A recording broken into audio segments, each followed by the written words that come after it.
Hello, everyone, and welcome to the Full Life Television YouTube channel. And for returning subscribers, this is a welcome back as well. Welcome back to a brand new episode of Anime Awesomeness!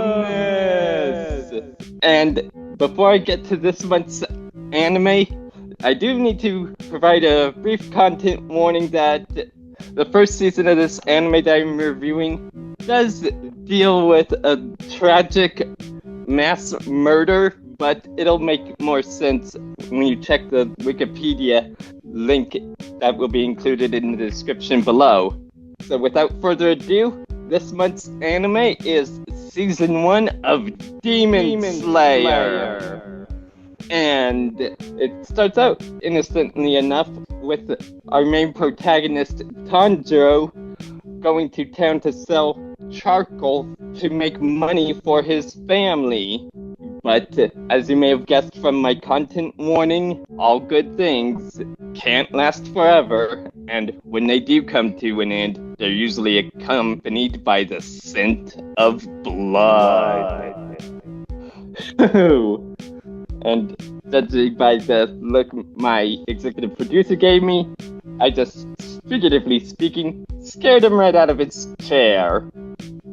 So, the main plot points for Season 1 of Demon Slayer are tragedy striking, which, as I alluded to, was the death of Tanjiro's family, except for one person. And calling her a person at this point is a bit of a stretch because she was actually turned into a demon. But she did retain some of her humanity, and the sole survivor was Tanjiro's sister, Nezuko.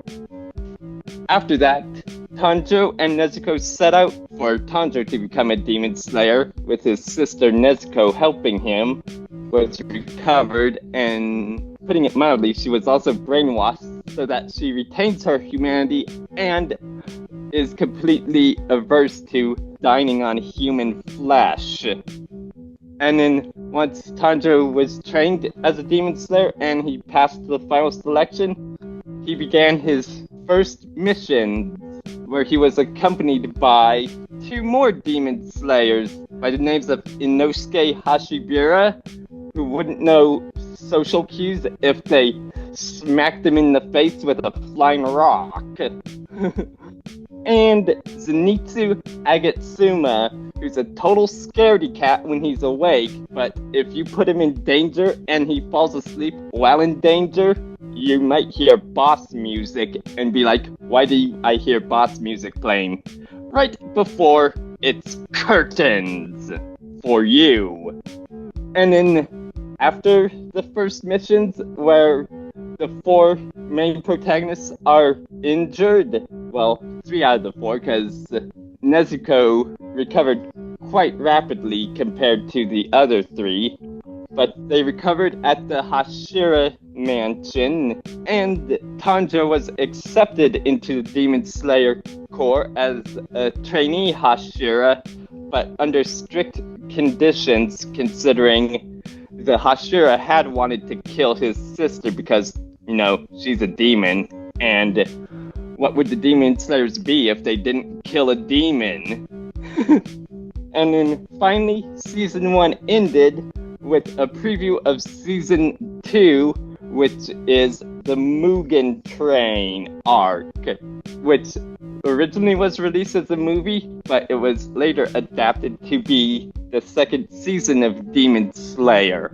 So, beyond that, the key themes and developments for Season 1 of Demon Slayer, which was called the Tanjiro Kamado Unwavering Resolve Arc, are Tanjiro's resolve, where he vows to cure Nezuko and avenge the murder of his family by defeating the main antagonist, Muzan Kibutsuchi. And Nezuko's humanity was a second key theme because, despite being a demon, she retained some shred of her humanity and was able to fight her instincts to consume human flesh. Then there were the new allies, that I introduced Zenitsu and Inosuke, who joined Tanjiro, and both of them have unique abilities and personalities. And then, as you'll read about on the Wikipedia, included in the video description below, you'll learn about the 12 Kizuki, which were introduced as the hierarchy of powerful demons serving under Muzan Kibutsuchi. As I said, if you're interested about learning more about Demon Slayer Season 1, you can find more info on the Wikipedia page in the link in the video description below. Sorry, I'm getting kind of tongue-tied. I'm trying to do this while fighting a somewhat disturbing image. Now, while I go visit one of the Hashiras to see if they can remove the haunting image out of my brain, I'm gonna toss it over to DJ Morichi so he can introduce the music. But before I do, I will tell you that the animation is A+, the storytelling and character development is A+, and the theme music, well, DJ Morichi can give you that grade. Now, I seriously need to go have my memory wiped at least a little bit. So, DJ Morichi, get in here. Oh, thanks, DJ Darkness. It's me, DJ Morichi, and thankfully, I don't have any haunting images seared into my brain. But you're not here for talk of spooky images.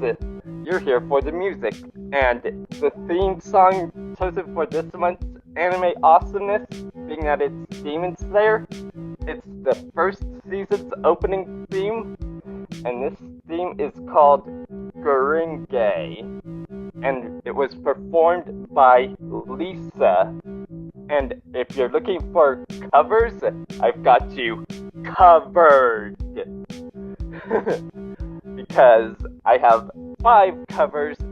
Links to those covers will be in the video description below, along with the link to Lisa's YouTube channel, her music video for Demon Slayer Season 1 opening theme, and a link to her artist Wikipedia. Links to the covers will be included in the video description, along with links for each channel that uploaded the cover. And apparently, DJ Darkness's issues are starting to rub off on me, so I may have to run quickly. But before I go, I have 2 things to say. Firstly, it's time for a quick Taisho era secret. If you Google Demon Slayer Olympics on YouTube, you'll find videos of Demon Slayer's opening theme being played during the closing ceremonies of the 2020 Tokyo Olympics, which were of course delayed a year by COVID-19. And finally, I want you guys to remember this. I'm your Mori, and I hope you'll remember me. Peace! Thanks, DJ Morichi. Thank you once again for watching Anime Awesomeness here on the Full Life Television YouTube channel. Please remember to like, comment, and subscribe. And if you'd like more Full Life Television programming on YouTube, we've got you covered with Pleasant, Positive, Pleasant, the Sportland Sports Report, and Creativity Time with DJ The Rock. Now, if listening to soap operas is more what you're into, we have that covered as well. And the soap opera in question is Passionland, created by our very own DJ Passions and DJ Procrastinator. And you can find every scene so far of Passionland on passionland.bandcamp.com. Now, with that being said, I still need to deal with my getting tongue-tied and that image that's seared into my brain. So, while I deal with that, I want you to know that I'm DJ Darkness, and I'll catch you next month for another episode of Anime Awesomeness. Peace!